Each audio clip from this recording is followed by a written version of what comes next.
Bueno, ahí en el centro de la pantalla se va a ver la cueva. La cueva de Álvarez.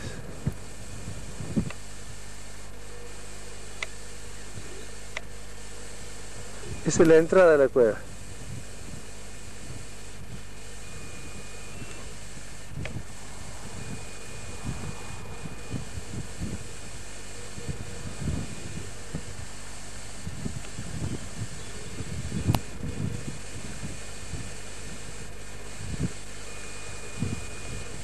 Bueno, esta es la entrada del valle llamado de Álvarez, donde está el abrigo indígena.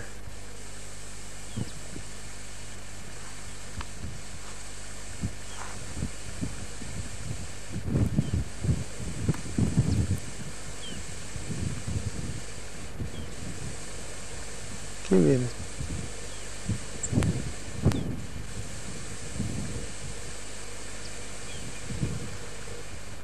Ese es el abrigo entonces indígena.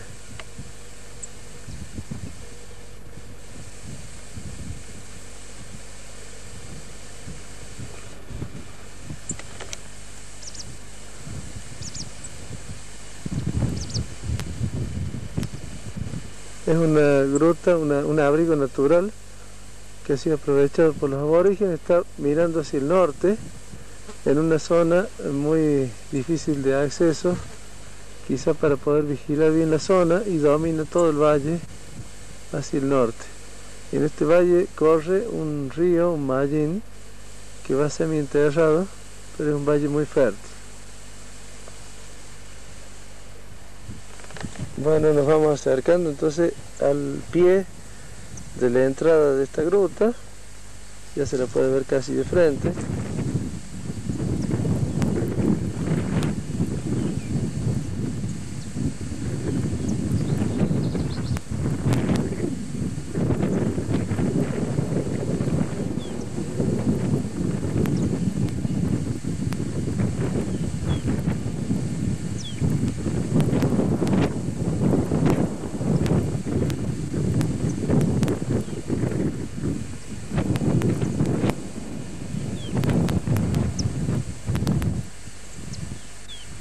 Antes de llegar a la cueva principal, tenemos este abrigo natural, que sería un abrigo secundario, que sin duda también ha sido aprovechado como vivienda.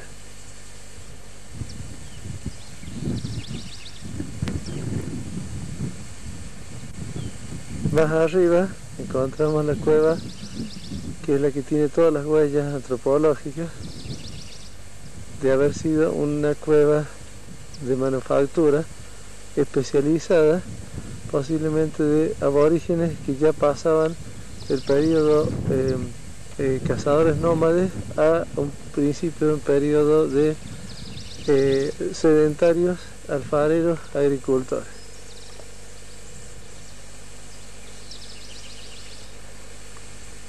Todavía estamos un poco bajo, tenemos que subir todas esas rocas para poder llegar hasta la zona.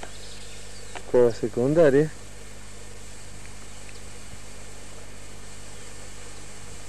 Y ya a mitad de camino vamos trepando y tratamos de llegar a la famosa gruta. Digo famosa por mí nomás, famosa gruta del abrigo natural de la cueva de Álvarez. Bueno, nos encontramos en este momento dentro de lo que es el abrigo o la cueva indígena, aborigen, del Valle de Álvarez, que fue publicado en una de las revistas de la Asociación de Bioquímicos hace unos años, y se trata de un abrigo natural aprovechado por los indígenas para hacer una especie de habitación o casa para vivienda, en donde la particularidad que tiene es que el lugar fue aprovechado en cuanto a las vetas del terreno y a las vetas de las piedras para realizar morteros colectivos y unirlos con canales tallados artificialmente en la base en el piso de esta cueva, y de esa forma transforma a este abrigo en un abrigo muy especial en la provincia de Córdoba, ya que existen muy pocos, casi diría que no existe ninguno similar a este, en donde la habitación aborigen demuestra una manufactura muy primitiva o una pequeña industria quizás familiar o un desarrollo ya del paso de los aborígenes del estado nómade cazadores al estado sedentario y agricultor o alfarero, agroalfarero. Esto demuestra que ya se había organizado el hombre en familia en una forma bastante definida, a pesar de ser muy antiguo, y había logrado realizar dentro de la propia casa una especie de manufactura o fábrica o elemento de elaboración en base a los morteros de sustancias que pueden haber sido oro en épocas cercanas a la conquista, pero también en épocas más antiguas puede haber sido colado alguna otra sustancia que ellos usaban en ese momento. Entonces vamos a pasar a describir cómo funcionaba esta, esta habitación indígena o esta casa tan especial de ellos. Primeramente, en el fondo de la cueva, o sea, en la pared natural del fondo, en las grietas naturales del abrigo, se filtra el agua. Actualmente también lo hace en las épocas de grandes lluvias. Entonces, el agua corre por la pared en forma natural y aquí tenemos todas las marcas de lo que va dejando los sedimentos del agua que ha corrido con los arrastres de sustancias orgánicas pegadas en la piedra. Entonces el agua desciende naturalmente y llega al primer canal aprovechado por estos aborígenes, realizado sobre una veta o una lisa de la piedra, y le han agrandado en forma manual por medio de presiones y de raspado de la piedra, y logran tener el primer canal colector de agua, desde el cual parte perpendicularmente hacia afuera otro canal tallado en la piedra, también por ellos, y este canal va descendiendo hacia la entrada de la cueva, en donde aquí se divide en dos canales. Un canal que se va hacia el exterior. Quizá el exceso de agua, cuando corría mucha cantidad en épocas de lluvia, el exceso no lo usaban, entonces lo dejaban escurrir hacia el exterior por este canal. Pero aprovechaban otra cantidad de agua por este otro canal que yo estoy mostrando, y cerca de este canal principal se encontraba un pequeño mortero con un canal secundario que se unía a él. O sea que aparentemente desde este canal muy superficial, muy pequeño, algo pondrían ellos que luego querrían lavar o diluir o triturar o purificar. Entonces esa sustancia pasaba al canal principal, era tomado por el agua que corría por él y seguía hacia la derecha de la cueva, y luego de un trayecto rectilíneo hacia una curva y se profundiza, terminando en un canal, en un mortero principal muy profundo, también hecho por estos aborígenes. Aquí la impresión que me da, si es que usaba la lógica parecida a la lógica nuestra, sería de que la sustancia arrastrada por el agua de aquel lugar era sedimentada en este mortero, y luego el agua seguía corriendo ya sin esa sustancia que llevaba de vehículo, seguía corriendo y luego salía por la otra entrada del abrigo, y a la par se encontraba otro mortero que también sería para la misma manufactura de lo que hemos explicado, y más adelante, quizá como para colar por último todo el agua y hacer que salga lo más pura posible y no arrastre la sustancia manufacturada, se desvía en un pequeño canal con un mortero pequeño y un mortero más grande para recolectar la sustancia, digamos, que quedara al final, antes de dejar que se vaya el agua o dejar que se escurra el agua por la entrada del abrigo. Es importante destacar que en aquel momento nosotros, cuando descubrimos este abrigo, estaba totalmente tapado de tierra, no se veía nada, aparentemente todo el piso estaba cubierto de sedimentos, y luego a la entrada del abrigo también se hicieron, como dice en aquella publicación de trabajo, se hicieron estratos, se estudiaron los estratos y se encontraron en el estrato 3 y 4 trozos de vasijas muy primitivas del tipo San Roque, que demuestra que en la entrada ellos también recibían lo que salía de agua con cacharros de barro.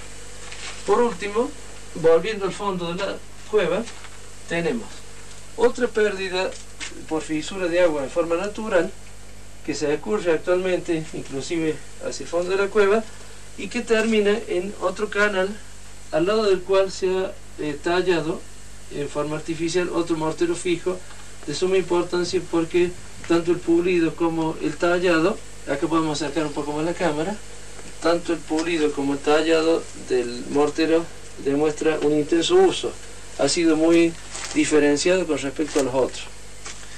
Por último, otra cosa que también se destaca en la pared del fondo de este abrigo son algunas partes como este tipo de pulido, que sin duda han sido también hechos en cierta forma por ellos y se confunden con lo que vendría a ser la piedra natural, que también tiene esa forma. Tal vez no han hecho ellos estos canales por sí solos, sino que han aprovechado todas las uniones de la misma roca y las vetas. Podemos ir más atrás.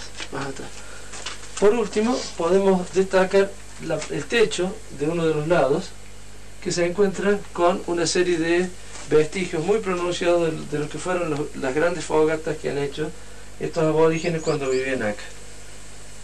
Todo el hollín que ha quedado de las grandes fogatas. Así que esto sería entonces la cueva de Álvarez, que es una cueva sumamente especializada en la manufactura. Diríamos que un eslabón muy importante en lo que ha sido la vida del aborigen en la provincia de Córdoba.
elaboración.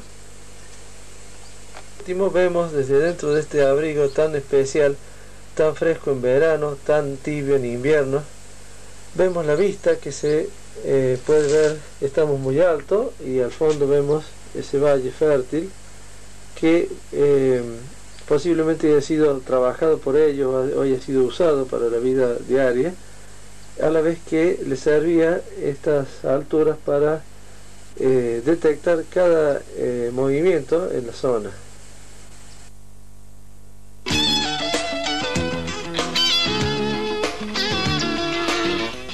Una realización de Gema Producciones.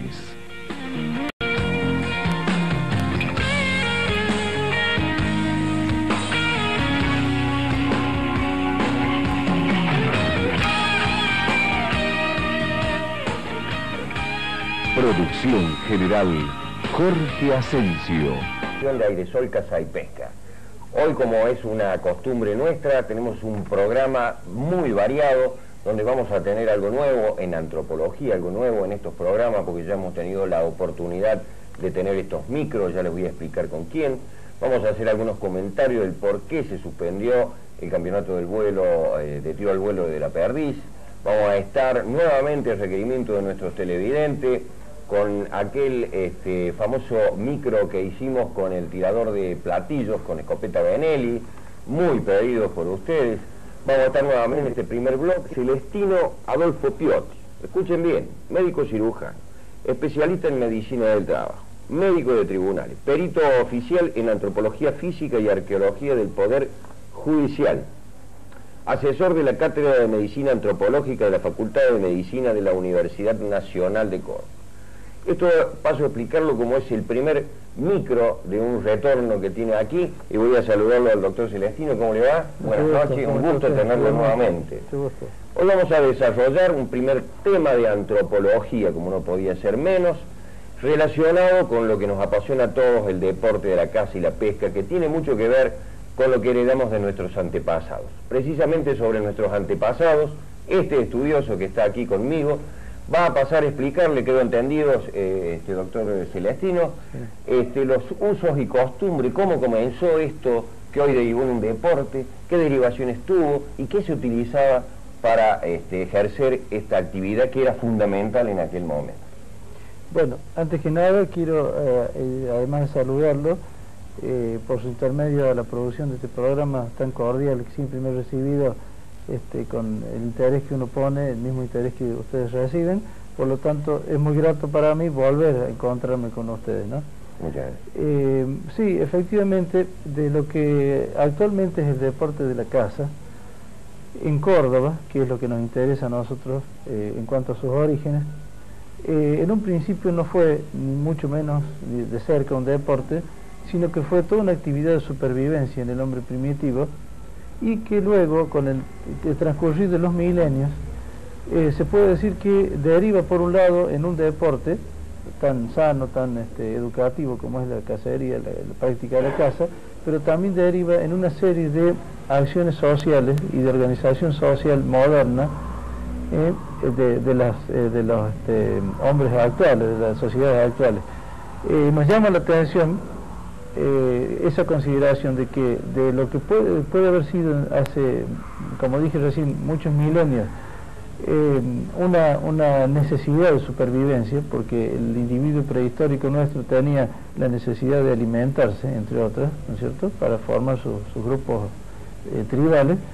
Bueno, luego deriva en una serie de circunstancias insospechadas si uno no las analiza en la vida diaria.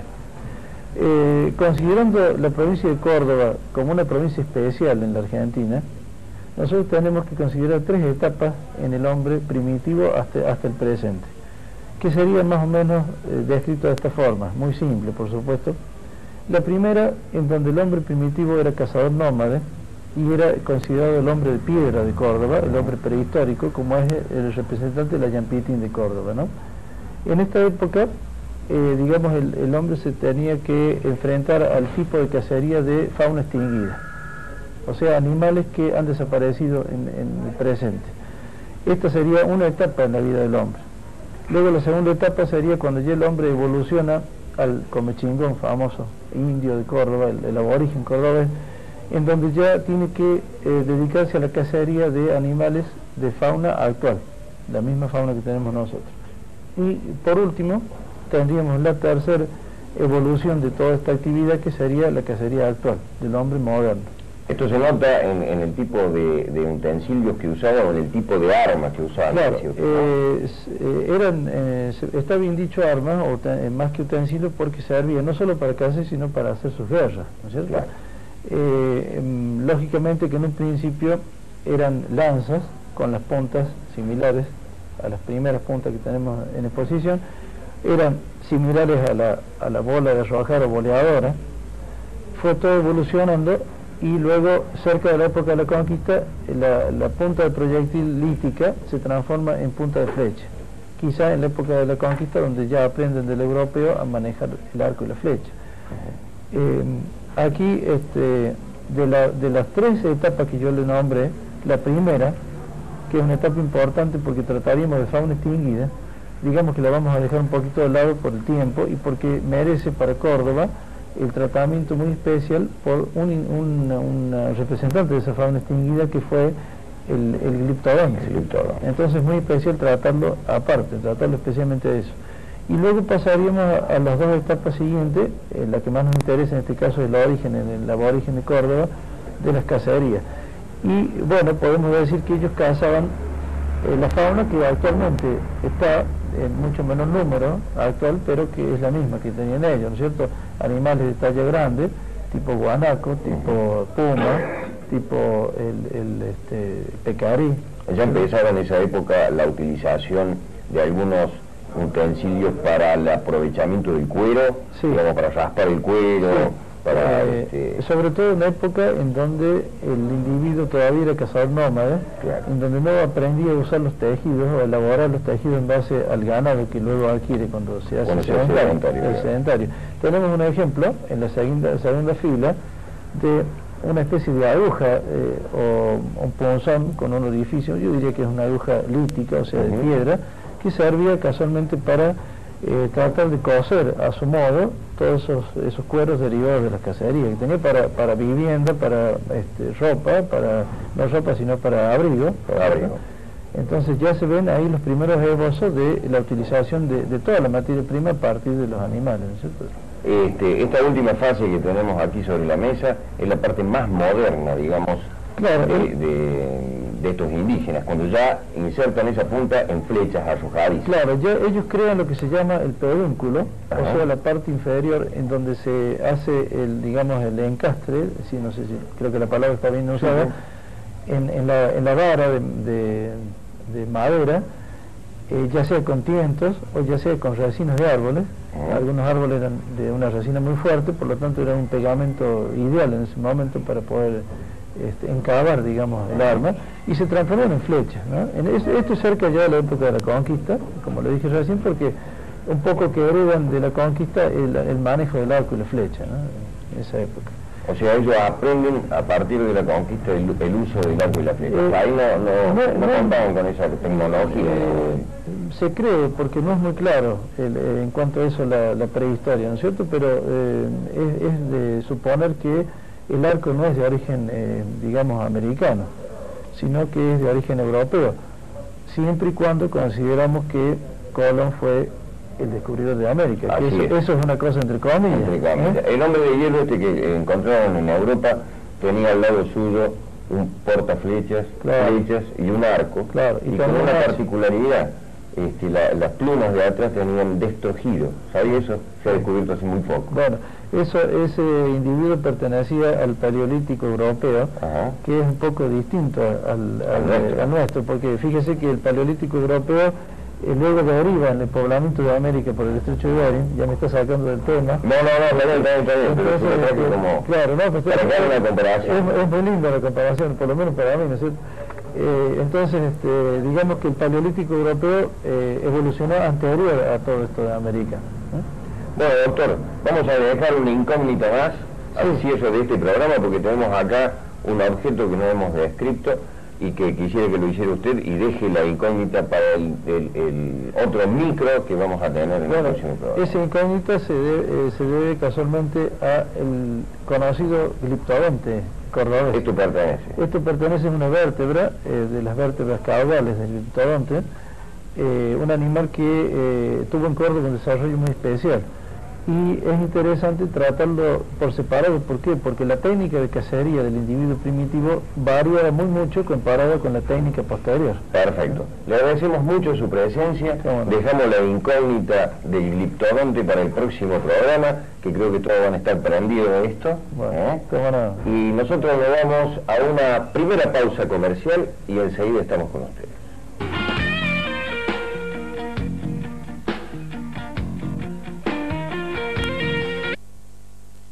El segundo bloque de nuestro programa, y estamos acompañados por un gran amigo también en este día 20 de julio, se trata del doctor Celestino Piotti, que ha traído algo muy interesante para hablar. Se trata de la cacería del gliptodonte, algo así como un Fiat 600 que salían a cazar nuestros aborígenes, nuestros antepasados, para hablar justamente de cómo era la cacería especial, la podríamos definir de esta manera.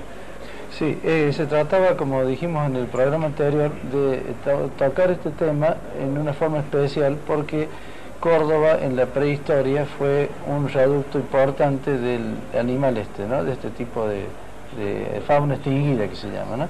Algún punto también importante que habíamos tratado era cómo fue hacia lo social la cacería, de generar grandes grupos de cazadores, o sea, no se hacía en forma de uno solo, en forma individual, sino que era en forma colectiva. Claro, imagínense que en aquella época el individuo tuvo que aprender a no solo vivir en sociedad, en la sociedad primitiva para lograr los objetivos de la vida diaria, sino que tuvo que aprender a cazar este tipo de animales que eran tan grandes en grupos, o sea, en forma de bandas de cacería, ¿no es cierto? Porque el tamaño de este tipo de animal era tan grande que posiblemente uno solo no hubiera podido hacerlo. Jamás. Entonces, un poco ahí se va formando la estructura de la tendencia del hombre a dejar de ser individualista, dejar de ser, digamos, encerrado en sí mismo en la parte primitiva, para empezar a formar los primitivos grupos sociales que luego le permiten realizar todas las empresas de la vida. Y eso va, digamos, tiene una evolución tal que hasta en nuestra época se ve perfectamente, que el hombre no puede vivir aislado del resto de los congéneres, ¿no es cierto? Lo principal, lo que queremos transmitir a través de nuestro programa, era lo importante que era la cacería en ese entonces. Ahora, si bien la gran parte lo hace de una forma deportiva, en aquel entonces era una forma de vida en realidad. Una forma de vida, de subsistencia, una forma de ser reconocido en la tribu, porque el que era cazador tenía un lugar en la tribu, tenía un reconocimiento del resto de la tribu cuando él llegaba con ese trofeo de caza, y satisfacía todas las necesidades naturales de las personas. Ahora, el gliptodonte en Córdoba tiene volvemos a lo que dije al principio, tiene una situación muy especial, porque existieron 4 subespecies, 4 géneros de gliptodonte, de los cuales este sería el más grande y el más moderno, en donde la existencia se localiza más o menos hace 10.000 años, donde ya existían los hombres en nuestra provincia. Y digamos que hacia el pasado llegan hasta el 1.800.000 de antigüedad, ¿no es cierto? ¿Con qué elementos se cazaba? ¿Qué se utilizaba? Posiblemente este tipo de animales como igualmente que con el tigre diente de sable, por ejemplo, que eran animales muy grandes, se usaban trampas muy primitivas, trampas muy grandes y muy efectivas, que hacían en grupo los individuos, ¿no es cierto? Ya sea hacían una fosa, en este caso posiblemente la trampa no ha sido una fosa, porque era un animal que cavaba por naturaleza y hacía grandes túneles, entonces se enterraba a grandes profundidades, 10, 15 metros, que es lo que actualmente se encuentra en los restos del individuo. Entonces posiblemente el hombre tenía que frenarlo en la superficie de la tierra antes de que se esconda, antes de que se introduzca en la tierra, para poder cazarlo y aprovecharlo. Una duda que teníamos con la producción: cuando se cazaban estos animales, ¿de qué manera se consumía la carne? ¿Cruda? ¿Ya se empezaba a cocinar? ¿Cuándo se da este proceso de la dominación del fuego? Bueno, ese concepto está mezclado. La dominación del fuego, el individuo lo hace en épocas muy tempranas. O sea, el hombre primitivo en épocas tempranas ya sabía hacer fuego. Pero por otro lado, hasta épocas bastante cercanas a nosotros consumieron carne cruda también. O sea que todo ha ido evolucionando, pero de forma despareja, porque en un principio, le vuelvo a repetir, posiblemente el fuego era o como ritos de adoración o como ritos de reconocimiento de algo superior a ellos, que les daba calor, que los quemaba, que les daba luz, y no sé hasta qué punto lo usaban para cocer los alimentos, para quemarlos o para asarlos. Entonces, el consumir carne cruda yo creo que ha seguido siendo una costumbre hasta épocas muy cercanas a nosotros. Cuando uno habla del pasado surgen muchísimas preguntas. Entre tantas decíamos, ¿cuándo comenzaron a utilizar condimentos? ¿Sal, alguna especie, un dulce o algo? Los condimentos, usted recuerde que los condimentos son muy propios ya de la época moderna o un poquito anterior, en donde vienen las especias traídas desde las Indias, por los colonizadores, los conquistadores, por Colón, y se juntan con todo ese tipo de granos y de frutos propios de América, del chocolate y de todo el cacao, mejor dicho. Entonces, los condimentos, vistos como los vemos nosotros, posiblemente se demoran muy mucho en usarlos, pero las mezclas de comidas que hacían los aborígenes nuestros, típicas de toda América, de Centroamérica sobre todo, yo creo que han sido usadas en la medida que el hombre fue acercándose a la época sedentaria y agricultor. Mientras era cazador nómade, se dedicaba a cazar, a comer posiblemente carne cruda en la mayor de los tiempos, y a recolectar los frutos naturales del monte. Entonces, cuando se vuelve sedentario, recién empieza a aprovechar todo lo que da el monte y que él puede elaborar para cambiar los gustos. Doctor, tenemos que poner puntos suspensivos por el momento, pero para la semana que viene, ¿qué nos va a traer? Bueno, trataremos de traer un poquito más de evolución del hombre en base a lo que es la cacería y en base a lo que le da a él todo ese espectro social que termina en nuestro tiempo, no solo en un deporte, sino en muchas otras cosas más. Lo último, ya para cerrar esto, una cosa importante para remarcar todo esto, ha sido fruto de sus expediciones, ¿no? Y esto es fruto de la suerte de poder encontrar un gliptodonte y poder estudiarlo modestamente, hace ya varios años de todo esto, pero poder tener un poco más de una idea muy vaga de lo que pudo haber sido este animal tan importante y tan especial en Córdoba en otras épocas. Bueno, muchísimas gracias, doctor, por su aporte. Lo esperamos la semana que viene. Nosotros, antes de irnos a la pausa, queremos remarcar que está ya en pantalla el teléfono de la producción, 280688, para todos aquellos interesados que todavía no tienen un cachorro, que todavía no saben qué hacer porque salen al campo y se encuentran solos. Guarda, saludito quiero hacer también aquí para el señor Juan Carlos Regalado y Pablo Martín Regalado. Un saludo con el afecto de siempre que tengo para ellos. Y ahora sí, nos vamos a la segunda pausa comercial y enseguida estamos con ustedes. De nuestro programa y vamos a meternos de lleno con algo que va a tener que llamar la atención a más de uno, porque los campos no parecen campos para realizar cacería, sino que parecen campos para practicar golf. De nuevo ahora con la actividad que tiene que ver con la pesca, nos vamos a ir hasta esquina de Corrientes. Le mandamos un saludo a todos los amigos pescadores que tenían ganas de ver un poco más de pesca, y para los cazadores que no se quejen porque hemos estado dando mucho tiro y era necesario pasar un poco de pesca para que nadie se sintiera mal y todos estuviéramos como estamos, contentos, o por lo menos ese es el objetivo, ¿no? Contentos, exactamente, y vamos a hacer un gran cierre de temporada. Ya saben que el otro fin de semana cierra. Así que vamos a hacer un gran cierre de temporada. Ahí nos vamos a juntar todos los amigos. Palmiro, a vos te juntamos para la próxima semana, porque estamos los amigos nada más. Sí, los amigos, por eso yo paso a la otra. Bueno, vamos con algunos saludos que tenías por ahí. No es un saludo, es una recordación. Recordación. De disfrutar y de conocer, que es el doctor Juan Lozano, pasado este trago amargo, hay que dar vuelta a la página y damos vuelta a la página. No sí, se señor. ponga triste, está bien. Bueno, nos vamos a meter en el último bloque, como para que se compense un poco. En el último bloque. Último tramo, ya se viene mi amigo Mario Libretti para hablar del Trentino, la cuchillería más linda que hay en todo Córdoba, en toda la Argentina, en toda América Latina, en Estados Unidos también. En los samuráis de Japón vienen a comprar ahí las espadas. A él le compran a Mario porque dice que tiene todo, todo, absolutamente todo. Y no se pierda en la última parte con mi amigo también, el doctor Celestino Piotti. Vamos a estar hablando de un tema más que interesante. ¿Sabes que toca la guitarra? ¿Toca la guitarra? Ya lo han querido contratar varios y acá promocionamos a todo el mundo. Ya vamos a ver si toca algún tema. Sí, ya va a ver qué tema va a tocar. Última pausa, no se vaya que ya regresamos. reporter Ariel, que va a estar con una nota sensacional con el doctor Piotti.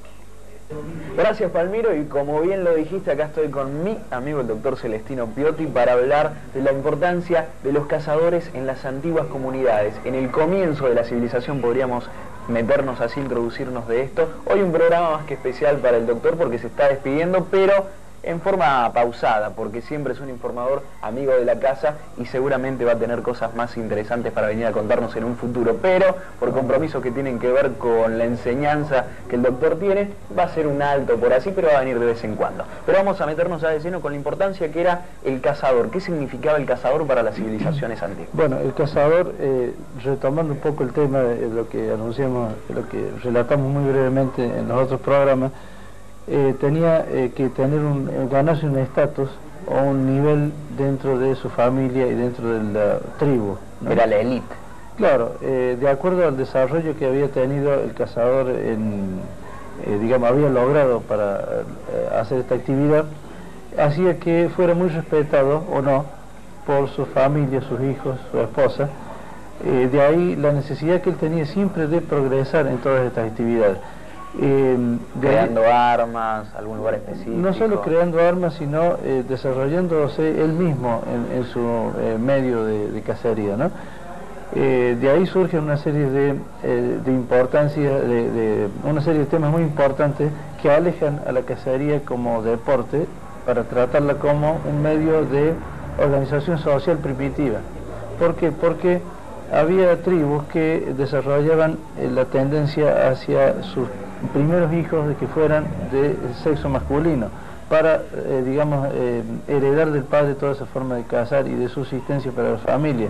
De allí también surge o deriva el hecho del control de la natalidad o de simplemente matar a sus hijas mujeres si éstas nacían primero que los varones. Una cultura machista sin ni siquiera que ellos supieran que eran así en realidad. No era cultura machista, sino más bien una cultura de la supervivencia, sobre todo en aquellas tribus tan importantes de vida, en vidas tan agrestes como los esquimales de Norteamérica, de Alaska, ¿no es cierto? Pero lo principal es que, retomando el tema, la cacería, este rito de cacería y de subsistencia deriva en toda esa serie de hechos sociales.